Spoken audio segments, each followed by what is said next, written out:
Kung safe ba kumain ng itlog araw-araw? Ilang itlog pwede nyo kainin? Alam ko mahilig kayo sa itlog eh. Actually, very healthy ang eggs. Diba? Hindi lang siya masustansya, mura pa. Or so bibigay natin yung benefit. So yung pagkain ng itlog araw-araw sa akin, walang problema. Okay? Maganda yan, mura, lalo na sa mahihirap. Pwedeng-pwede, pampalakas. Ang itlog, kakaiba siyang pagkain kasi marami siyang benepisyo. Yung benepisyo ng itlog, actually hindi mo makikita sa ibang pagkain. Example, meron siyang choline.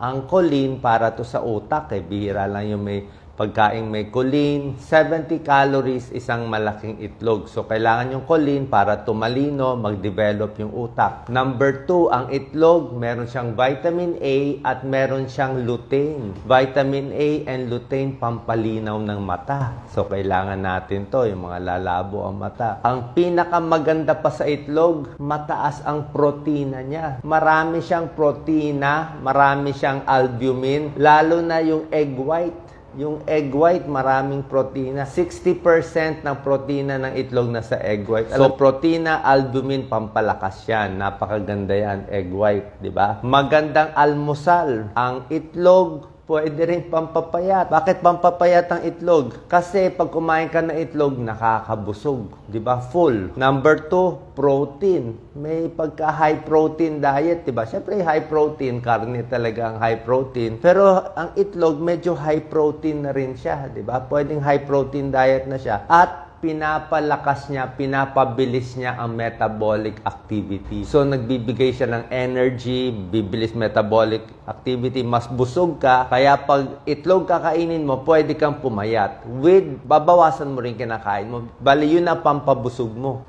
Parang saging tsaka itlog. Yan ang magandang pampapayat. Huwag mo na dagdagan ng kanin, diba pa? Kung gusto mo pa mas healthy, kasi itlog nakakabusog, diba? Pwede mo ilaga, gawin mong hard-boiled egg. Pinakamaganda, hard-boiled egg. Pwede rin soft-boiled egg, pero minsan maingat ako sa malasado yung gitna eh. Minsan kasi sa Pilipinas, alam mo naman, yung mga itlog natin, nakabilad sa araw, mamaya may salmonella, mamaya bulok, mamaya sira, mamaya sumakit ang tiyan natin. Meron din kasi mga food poisoning sa itlog. Kaya yung gitna ng itlog, mas maganda, medyo matigas. Medyo luto. Hard-boiled egg o pag na fried egg ay medyo wag lang masyadong hilaw yung gitna. Okay? So, hindi ko ina-advise hilaw. Ang itlog pa may vitamin B12. Okay? Para sa nerves, para sa ugat. Diba? Vitamin B12. Meron pa siyang folate. Folate panggawa ng RBC.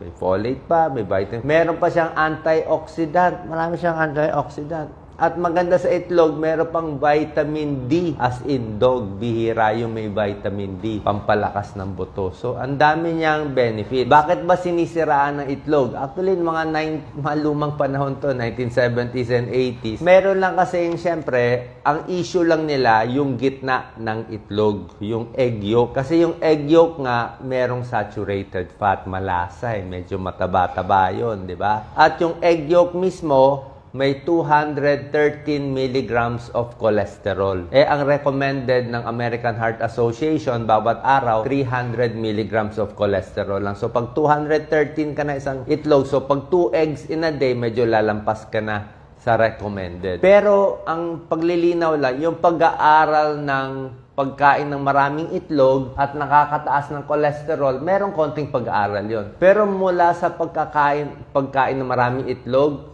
tapos na heart attack, namatay, medyo walang pag-aaral na ganun eh. Okay? So, hindi siya talaga 100% na porke tumaas ang cholesterol mo sa itlog, masama na agad. Kasi marami nga siya ibang benefits eh. Baka makontra na rin niya, di ba? So, ganito ang recommended natin. Gano'ng karami itlog? Okay? Para sa akin, dapat practical tayo eh.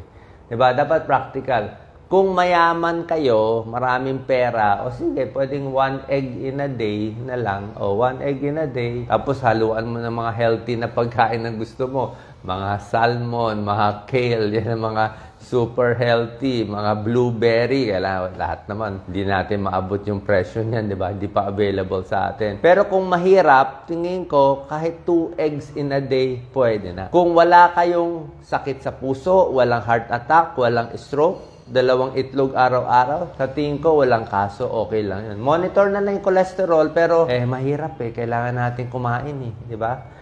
Next time, itatopic ko rin delatang sardinas. Alam ko, sasabihin nyo, delatang sardinas, delata, pangit yan. Oo, hindi nga ganun kaganda, mas maganda isda na healthy, pero pag mahirap, walang kapera-pera, meron ding benefits ang delata. Kasi merong delatang sardines na okay naman 'Di ba? Yung salt lang ang marami. Pero pwede rin siya masustansya. So, another topic yan. So, sabi ko to mga mura, itlog. So, 2 eggs in a day, basta walang sakit sa puso, walang diabetes, hindi mataas ang cholesterol, okay lang. Okay? Kung takot kayo, like si Doc Lisa, kinakain lang niya egg white. Mataas kasi cholesterol niya, 290. Lahi nila So, egg white lang siya, hindi niya kinakain yung egg yolk, tinatapon na lang niya. Or pakain niyo sa iba kung merong gusto, di ba? So, egg white pwede. Ngayon, paano naman kung may sakit kayo sa puso, mataas ang cholesterol, yung talagang may bara na sa puso. Pag may bara na talaga, pwede siguro 1 egg a day o sa isang linggo, mga 5 itlog. So, 1 egg Monday, Tuesday, Wednesday, 3 to 5 eggs in a week, wala namang kaso doon. Okay? Pero kung wala kayong sakit, kahit 2 eggs in a day, pwede naman. Walang masama, lalo na kung walang pera. Paano naman yung iba? Ito naman, nagsasabi na 4 eggs in a day. May naririnig ako. May nagsasabi pa 6 eggs in a day. Alam nyo, sa lahat ng bagay, dapat gusto ko nga i-topic, huwag tayo ma-addict sa isang bagay lang. Marami kasing kababayan natin, marami akong kakilala na a-addict sa isang pagkain. Like may kilala ako dyan. Araw-araw, corned beef. Siguro, paminsan-minsan, corned beef pwede. Pero kung aaraw-arawin mo, everyday, buong buhay mo for 5 years, hindi ba maganda? Yung iba, mahilig sa juice na matamis. Diba? Sabi ko, matamis. Kung paminsan-minsan lang yung juice mo na matamis, yung powder drink, pero kung aaraw-arawin mo 1 litro nun, ay baka ma-stroke tayo noon. Yung iba, tsokolate, na-addict, o pa-isa-isa. Pero kung aaraw-arawin mo, so ang point ko, huwag kayo ma-addict sa isang pagkain lang. Dapat halo-halo, iba-iba. Diba? Iba't ibang pagkain, iba't ibang sustansya. Kaya sabi ko, 6 eggs in a day, sobra o 4 eggs in a day. Siguro minsan, hilig nyo egg, 2 eggs in a day. Minsan, iba naman. Marami pa naman iba malunggay, kangkong, diba? Carrots, kalabasa, prutas, fresh na isda, diba? Marami ka pa namang option Maraming saging, suha, mansanas, isda, bangus belly, di ba? So, marami tayo ibang option. Pagdating na lang last sa egg, alam ko pag nagluluto, mga tapsilog o ham silog o hotdog silog, syempre, pag hinaluan mo na ng hotdog, chorizo, bacon, taba, hindi na healthy. Sabi ko, egg lang ang pinag-uusapan natin. Okay? So, yan po. Pwede kumain ng itlog. Kung duda kayo sa puso, pwede i-check nyo yung cholesterol nyo. Pero kung pang mahirap, talagang namamayat, 1 to 2 eggs in a day, pwede na yan. Kung gusto nyo nilagang itlog o hard-boiled egg, better. Si Doc Lisa, gumagawa siya ng hard-boiled egg, nilalagyan niya konting mayonnaise, tapos pinapalaman sa tinapay. Pwede rin yan. Okay, saan po nakalinaw to? Ang pagkain ng itlog. Maraming benefits. Yung risk, siguro may konting risk. 1 to 2 eggs in a day, pwede po para sa atin. Salamat po.